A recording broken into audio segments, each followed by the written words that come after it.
गोरखपुर में शुक्रवार को एक ऐतिहासिक और विचार उत्तेजक कार्यक्रम का आयोजन हुआ, जहां भारत के सीडीएस जनरल अनिल चौहान ने गोरखनाथ मंदिर में आयोजित व्याख्यान माला में हिस्सा लिया।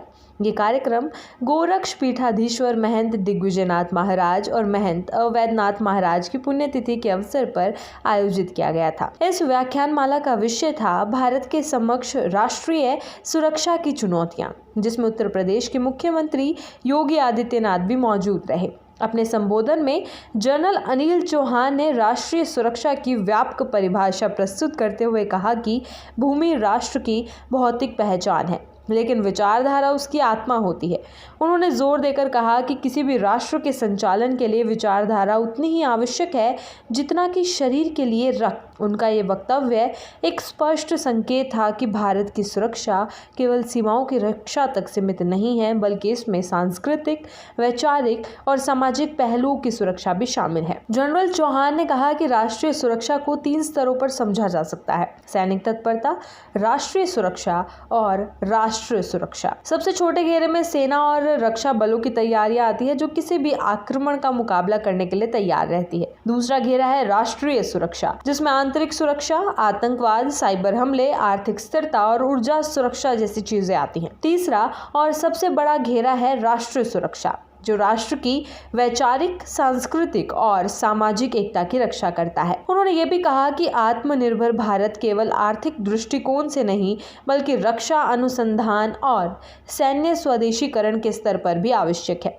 उन्होंने इस बात पर जोर दिया कि आने वाले समय में नेशनल डिफेंस यूनिवर्सिटी की स्थापना जैसे संस्थान राष्ट्रीय सुरक्षा को एक नई दिशा दे सकते हैं। कार्यक्रम में गोरखपुर विश्वविद्यालय के रक्षा अध्ययन विभाग के पूर्व अध्यक्ष ने भी महंत दिग्विजयनाथ के शिक्षा और राष्ट्र निर्माण में योगदान को रेखांकित किया। उन्होंने कहा कि महंत जी का योगदान कोई बीता हुआ अध्याय नहीं, बल्कि एक सतत वर्तमान है जो आज भी युवाओं को प्रेरणा देता है। उन्होंने राष्ट्रीय सुरक्षा को समझाने के लिए 7 अंधों और हाथी की प्रसिद्ध कथा का उल्लेख करते हुए बताया कि राष्ट्रीय सुरक्षा के विभिन्न पहलुओं को एक साथ समझना और समन्वित करना कितना आवश्यक है। सीडीएस ने भारत की भू राजनीतिक स्थिति की जटिलताओं की ओर भी ध्यान दिलवाया।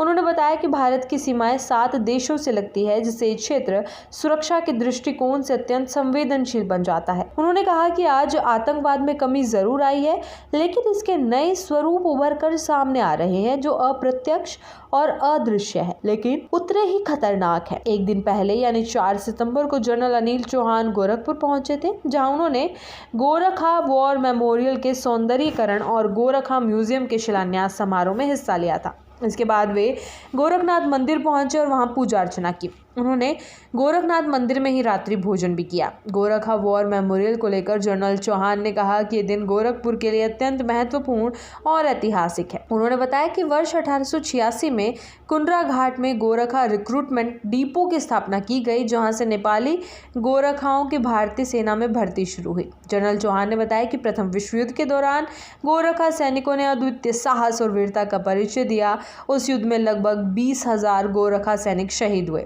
उनकी स्मृति में लगभग 1 शताब्दी पूर्व ये गोरखा युद्ध स्मारक स्थापित किया गया था, जिसका अब नवीनीकरण किया जा रहा है। उन्होंने कहा कि स्मारक 3 महत्वपूर्ण कारणों से ऐतिहासिक है। ये गोरखा सैनिकों और भारतीय सेना के घनिष्ठ संबंधों की पहचान है। ये गोरखा सैनिकों के बलिदान और बहादुरी को चिरस्थायी बनाएगा। ये भारत नेपाल संबंधों को और अधिक प्रगाढ़ करने की भारतीय सेना की प्रतिबद्धता को दर्शाएगा। जनरल चौहान ने यह भी स्पष्ट किया कि भारत की रक्षा क्षमता को केवल सैन्य आयामों तक सीमित नहीं रखा जा सकता। आज के वैश्विक परिदृश्य में साइबर सुरक्षा, सूचना युद्ध, जैविक खतरों, जलवायु परिवर्तन और अंतरिक्ष सुरक्षा जैसे विषय भी रक्षा नीति का हिस्सा बनने चाहिए। उनका यह विचार स्पष्ट करता है कि भारतीय सेना और रक्षा नेतृत्व अब केवल परंपरागत युद्ध की तैयारी में नहीं, बल्कि आधुनिक व हाइब्रिड युद्ध की चुनौतियों का भी मुकाबला करने को तैयार है।